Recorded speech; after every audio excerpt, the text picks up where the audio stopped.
राष्ट्रवादीचे शरद पवार गटाचे प्रवक्ते विकास लवांडे यांच्यावर आळंदी येथे शाईफेक करण्यात आली आहे। विकास लवांडे आळंदी येथे प्रवचन देऊन परत येत होते। यावेळी कथित कीर्तनकार संग्राम भंडारे आणि त्यांच्या सहकाऱ्यांनी त्यांना अडवून एकटे असताना शाईफेक केली। शिवाय काही गोरक्षकांनी पिस्तूल दाखवल्याचा आरोपही विकास लवांडे यांनी केला आहे। हा प्रकार सकाळी 10 वाजताच्या सुमारास घडला। तू आमच्या गुरुवर्यांना बोलायचं नसतं असं म्हणत संग्राम भंडारे यांनी लवांडे यांच्यावर शाई हल्ला केला। विकास लवांडे म्हणाले, आज सकाळी आळंदी येथे माझं प्रवचन होतं, त्यानंतर पुण्याला जाण्यासाठी निघालो असताना वारकरी संप्रदायातील संग्राम भंडारे आणि काही गोरक्षक आले। या सर्व गुंडांनी निर्जन स्थळी अडवलं होतं। माझ्यावर 3 बाटल्या शाई फेकली। दोघांजवळ रिव्हॉल्वर देखील होते। लोक जमत असताना पाहून ते पळून गेले। मी त्यांचा निषेध करतो।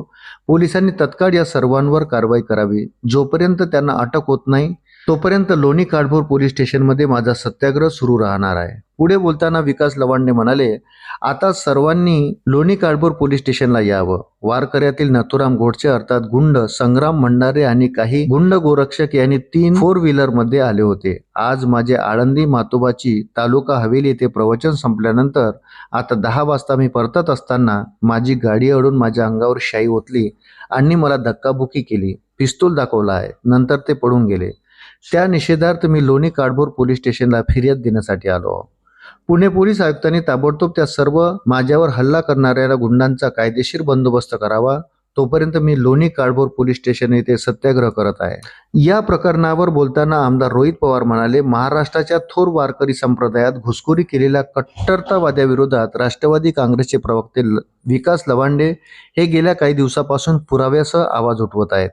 त्याचाच मनात राग धरून आज विकास लवांडे यांच्यावर संग्राम भंडारे आणि त्यांच्या गुंडांनी शाई ओतून केलेल्या भ्याड हल्ल्याचा तीव्र निषेध। या हल्ल्यामुळे विकास लवांडे यांनी केलेले आरोप हे सिद्धच झाले आहेत आणि असे हल्ले हे काही नवीन नाहीत। यापूर्वीही ज्ञानोबा तुकोबांनाही मनुवादी वृत्तीने असंच छळलं होतं।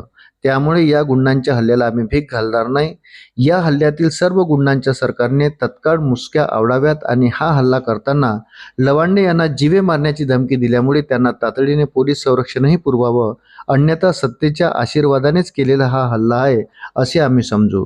यापुढे लवांडे यांना काही झालं तर त्याला सर्वस्वी जबाबदार सरकार असेल याची सरकारने नोंद घ्यावी। अशाच नवनवीन अपडेटसाठी व्हिडिओला लाईक आणि चॅनलला सबस्क्राईब जरूर करा। धन्यवाद।